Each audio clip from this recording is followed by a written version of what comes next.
Hi friends, நான் Vignesh Kathirvel.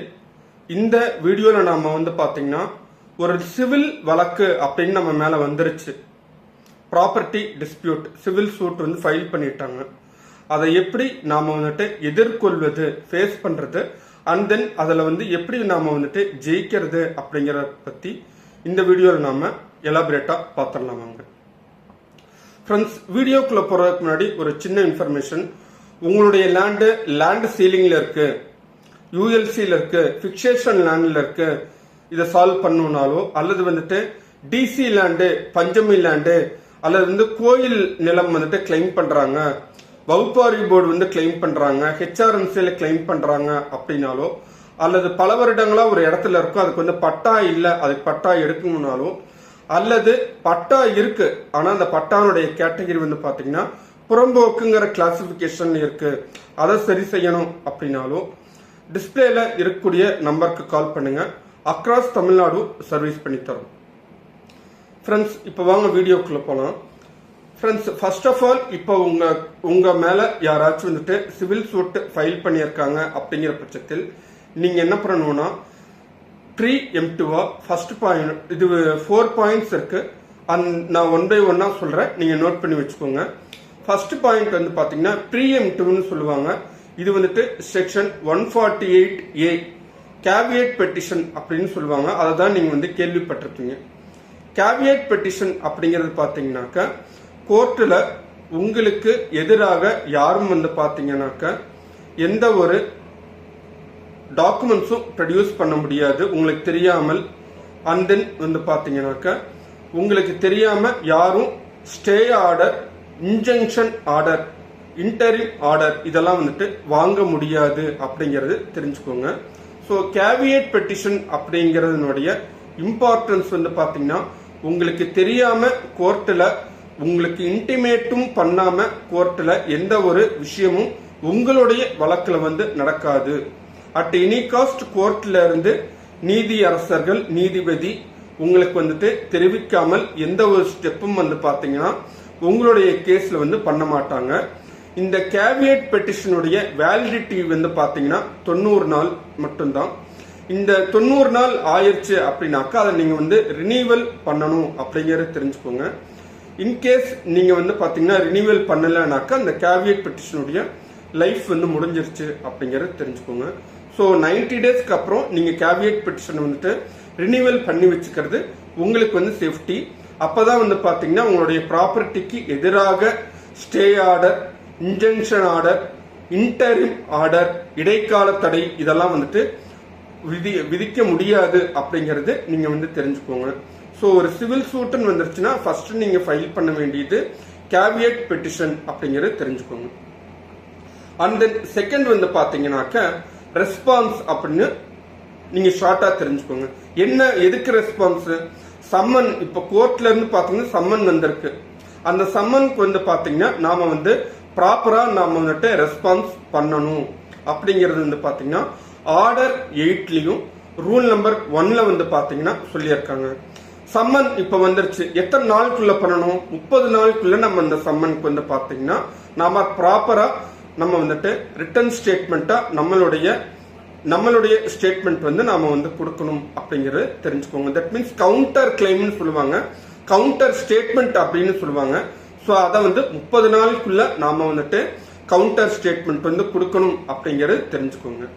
And then third பாத்தீங்கன்னா specific டினேயல் அப்படின்னு சொல்லுவாங்க. அது ஒன்றும் இல்லை, பேரை பார்த்து பயந்துக்க வேண்டாம். சம்மன்ல பாத்தீங்கன்னா சம்மன் வந்திருக்கும் இல்லைங்களா, அந்த சம்மன்ல இப்போ ஒரு 14 பாயிண்ட் இருக்கு. தட் மீன்ஸ் இந்த தப்பெல்லாம் உங்களுடைய ப்ராப்பர்ட்டியில நீங்க பண்ணியிருக்கீங்க அப்படின்னு சொல்லிட்டு அதுல கொடுத்திருப்பாங்க. ஃபார் எக்ஸாம்பிளுக்கு ஒரு 14 பாயிண்ட் இருக்கு, ஒரு 21 பாயிண்ட் இருக்கு அப்படின்னாக்க நீங்க என்ன பண்ணணும்னா உங்களுடைய counter statement, that means return ஸ்டேட்மெண்ட்ல நீங்க ரெஸ்பான்ஸ் பண்ணக்கூடியதுல அந்த எத்தனை பாயிண்ட் கொடுத்திருக்காங்களோ அந்த அத்தனை பாயிண்ட்டையும் 1 by 1 மென்ஷன் பண்ணி அத்தனை பாயிண்ட்டுக்குமே நீங்க பாத்தீங்கன்னா ரிப்ளை தரணும் அப்படிங்கறத தெரிஞ்சுக்கோங்க. இன்கேஸ் நீங்க அதுல 1 or 2 பாயிண்ட்ஸ் இது தேவையில்லப்பா அப்படின்னு நீங்க லெத்தாஜிக்கா விட்டுட்டீங்க அப்படின்னாக்க கோர்ட்ல வந்து பாத்தீங்கன்னா அந்த பர்டிகுலர் நீங்க விட்ட பாயிண்ட், தட் மீன்ஸ் நீங்க ரெஸ்பான்ஸ் பண்ண மறந்த அல்லது ரெஸ்பான்ஸ் பண்ண தேவையில்லை அப்படின்னு நினைச்ச பாயிண்ட்ஸ் வந்து பாத்தீங்கன்னா நீங்க அக்செப்ட் பண்ணிக்கிட்டதாக ஒப்புக்கொண்டதாக கோர்ட்ல வந்து எடுத்துக்குவாங்க. ஸோ அதனால எத்தனை பாயிண்ட் வந்துட்டு சம்மன்ல மென்ஷன் பண்ணியிருக்காங்களோ அத்தனை பாயிண்ட்டையும் நீங்க வந்துட்டு உங்களுடைய கவுண்டர் ஸ்டேட்மெண்ட்ல நீங்க போட்டு நீங்க அதுக்கு ஒவ்வொன்றுக்கும் நீங்க வந்து பாத்தீங்கன்னா வித் எவிடன்ஸோட நீங்க வந்து பாத்தீங்கன்னா ரிப்ளை வந்து தரணும் அப்படிங்கறத தெரிஞ்சுக்கணும்.